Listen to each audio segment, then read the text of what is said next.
একটা বেকার ছেলের শূন্য পকেটের ইমোশন যদি তার মা বাবা, তার ফ্যামিলি, তার প্রিয় মানুষটা বুঝতো, আমি মনে করি তাহলে পৃথিবীর লক্ষ কোটি যুবক সুইসাইড করে মারা যেত না।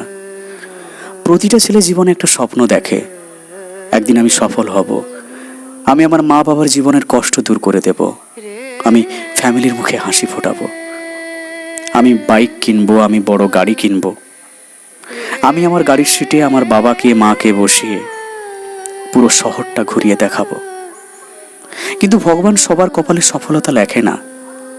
একটা যুবক যখন সফল হতে পারে না, যখন সে ব্যর্থ হয়, যখন সে বেকার থাকে, পুরো সমাজ তাকে কথা শোনায়, বন্ধু বান্ধবরা তাকে কথা শোনায়, তার আত্মীয় স্বজনরা তাকে কথা শোনায়। সে সবার কথা শুনতে শুনতে যখন সে ক্লান্ত হয়ে পড়ে, তখন একটা যুবক তার ফ্যামিলির কাছে যায় একটু মানসিক শান্তির জন্য, একটু আশ্রয়ের জন্য। আর ঠিক তখনই যখন তার মা বাবা, তার ফ্যামিলি তাকে না বুঝে উল্টে আরও গালিগালাজ করে, তখন একটা যুবক জীবনের মায়াটা ছেড়ে দেয়।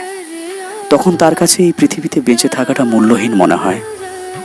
প্রত্যেকটা বাবাকে বলবো, আপনার ছেলে যখন অসফল, আপনার ছেলে যখন বেকার, সবার মতো আপনিও তাকে কথা শোনাবেন না। কারণ আপনার ছেলের আপনি ছাড়া আর কেউ নেই। আপনার ছেলেকে বুকে টেনে নিন, তার খারাপ সময় তাকে সাপোর্ট করুন। দেখবেন আপনার ছেলে জীবনে এমন কিছু করবে যেটা আপনি কখনো কল্পনা করতে পারবেন না। প্রতিটা মানুষের ভেতরে কিন্তু প্রতিভা লুকিয়ে রয়েছে। ভগবান কোনো মানুষকে বিনা উদ্দেশ্যে এই পৃথিবীতে পাঠান না। হ্যাঁ, এটা ঠিক যে মানুষ তার এই পৃথিবীতে আসার উদ্দেশ্য বুঝতে পারে সে সফল, আর যে পারে না সে অসফল।